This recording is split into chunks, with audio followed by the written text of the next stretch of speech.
नमस्ते दोस्तों। आज हम आपके सामने एक ऐसी समस्या के बारे में बात करने आए हैं जो हमारे सीनियर सिटीजन्स को बहुत ज्यादा इफेक्ट करती है। ये समस्या ऐसे पेशेंट्स में ज्यादा कॉमन है जो 60 साल या उससे अधिक के हैं। मैं बात कर रहा हूं डीजेनरेटिव स्पॉन्डाइलोलिस्थेसिस की। स्पॉन्डाइलोलिस्थेसिस एक ऐसी समस्या है जिसमें लंबर स्पाइन में यानी कि कमर की रीढ़ की हड्डी में की एक हड्डी दूसरे हड्डी के ऊपर स्लिप हो जाती है। इस कंडीशन में इन दोनों हड्डी के बीच से निकलने वाली नस उनके बीच में दब जाती है और दोनों पैरों में दर्द शुरू हो जाता है। ऐसा दर्द चलने के साथ बढ़ जाता है और बैठ जाने पर ठीक हो जाता है। एक हड्डी के दूसरे हड्डी के ऊपर स्लिप होने के कारण कमर में भी काफी दर्द रहता है और ऐसा दर्द पोजीशन चेंज करने के साथ और भी ज्यादा बढ़ जाता है। तो आज हम एक ऐसे पेशेंट के बारे में बात करने वाले हैं जिन्हें यह समस्या पिछले 2 साल से थी। उनके L4 L5 की हड्डी में स्पॉन्डाइलोलिस्थेसिस हो गया था, यानी कि L4 की हड्डी L5 की हड्डी के ऊपर स्लिप कर गई थी। इनके अगर एमआरआई को हम ध्यान से देखें तो ये है L4 की हड्डी और ये है L5 की हड्डी।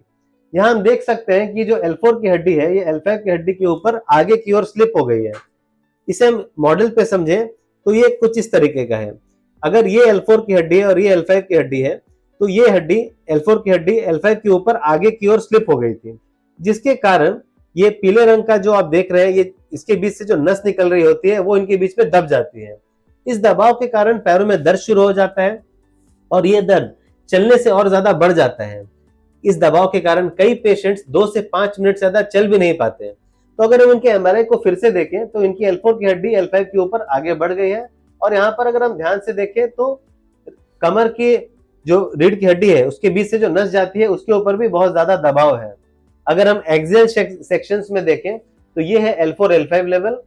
हम देख सकते हैं कि L4 L5 लेवल पर यहाँ पर नस दब गई है और ये क्लियरली विजिबल है L5 और L4 लेवल पर। इस दबाव के कारण पैर में दर्द हो जाता है और एक हड्डी जब दूसरे हड्डी के ऊपर स्लिप होती है तो कमर में भी काफी ज्यादा दर्द रहता है। आज हमारे साथ है पेशेंट सुरेश राय जी, जिनको पिछले 2 साल से ये समस्या थी। इन्होंने पिछले 2 साल कई हॉस्पिटल में जाके कई तरह की दवाइयां की। जी, पिछले 3 साल से इनको ये समस्या थी। तो पिछले 3 साल से परेशान थे कमर दर्द से भी और पैर दर्द से भी। ये कई हॉस्पिटल्स में गए और कई तरह की दवाइयां इन्होंने की। इसके साथ साथ इन्होंने पिछले 3 सालों में काफी एक्सटेंसिव फिजियोथेरेपी भी किया, बट इन्हें कोई आराम नहीं मिल रहा था। इसके बाद ये हमारे पास आए सिसुर हॉस्पिटल में, जहां पर उनका एमआरआई किया गया और एमआरआई में स्पॉन्डाइलोलिस्थेसिस की समस्या सामने आई। क्योंकि ये लंबे समय से दवाई भी कर रहे थे और फिजियोथेरेपी भी कर रहे थे, इसके बाद भी इन्हें आराम नहीं मिल रहा था, इसलिए हमने इन्हें ऑपरेशन का सुझाव दिया। ऑपरेशन करके हमने इनके रीढ़ की हड्डी यानी कि L4 L5 लेवल पर 2 स्क्रू, 4 स्क्रू और 2 रॉड लगाए हैं। अगर हम इनके ऑपरेशन के बाद के एक्सरे को देखें तो ये आपको दिखेगा कि इसमें हमने 4 स्क्रू और 2 रॉड लगाए हैं। इन स्क्रू के माध्यम से हमने इनके स्पॉन्डाइलोलिस्थेसिस वाले सेगमेंट यानी कि L4 L5 लेवल जो आगे की ओर स्लिप हो गया था उसे हमेशा के लिए फिक्स कर दिया है। आप देख सकते हैं कि L4 की हड्डी L5 के ऊपर पूरी तरीके से वापस आ गई है और जो हड्डी आगे की ओर स्लिप कर गई थी वो अब बिल्कुल पोजीशन पे है, वो अपने ओरिजिनल पोजीशन पे वापस आ चुकी है। क्योंकि हमने इसे स्क्रू और रॉड की मदद से फिक्स कर दिया है तो भविष्य में ये स्लिप आगे बढ़ने की संभावना भी अब बिल्कुल नहीं है।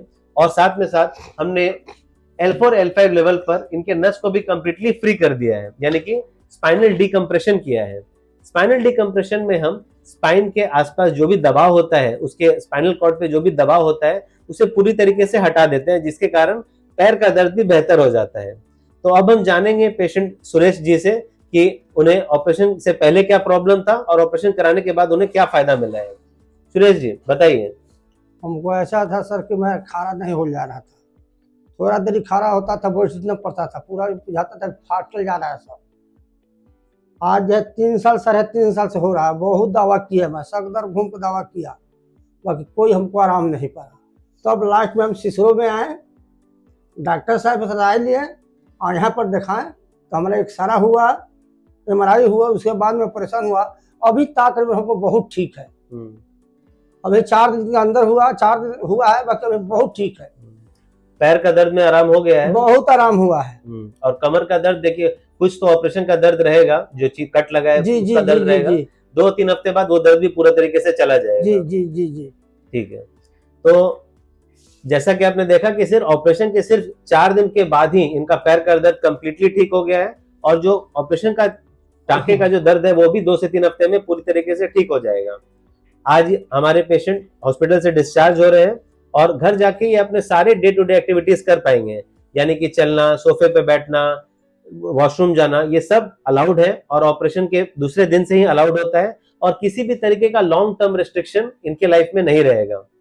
तो अगर आपको भी ऐसी समस्या है जहां पर आपको लंबे समय से कमर दर्द है, पैरों में दर्द या झंझनाहट है, और ऐसा पैर का दर्द जो कि चलने पर बढ़ जाता है और बैठ जाने पर ठीक हो जाता है, जिसे हम न्यूरोजेनिक क्लॉडिकेशन कहते हैं, अगर आपको भी ऐसी समस्या है तो इसे इग्नोर नहीं करें, एक स्पाइन सर्जन से मिले, अपने जहां पर आपका कमर का एक एमआरआई किया जाएगा, और एमआरआई करने पर ऐसी प्रॉब्लम्स बहुत क्लियरली पहचान में आ जाती है और इसका सक्सेसफुल इलाज संभव है।